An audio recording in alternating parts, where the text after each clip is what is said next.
اوعى تروح عند مشويات جده غير لو عايز تاكل اجمد شوي في مصر. فيلا ناكل ونلخص لكم تجربتنا ونقول لكم على احسن حاجة تطلبوها.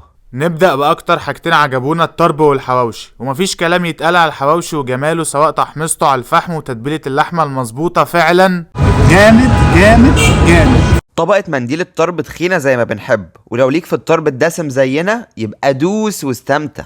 الفراخ عندهم سواء شيش او بانيه مختلفة عن اي مكان، عليها صوص رانش تحفة، وانا عجبني الشيش لكن صديق عجبه البانيه اكتر، بس في الحالتين الاتنين حلوين جدا. وهتاكل أحلى سماش برجر ومعاه بطاطس ب50 جنيه بس. كواليتي الصوصات، الجبنة والتيستي حلوين جدا، والأحسن تطلبوا دبل مش سنجل، فعلا البرجر خطير. تتبيلة الكفتة عندهم هادية كده، ما فيهاش توابل كتير، سندوتش كويس لكن الباقي أحلى بكتير. والسجق طعمه مختلف شوية، اقل واحد عجبنا في كل دول. لو جربتوا جدو قبل كده اكتبوا لنا رأيكم في الكومنتات، وبس كده ما تنسوش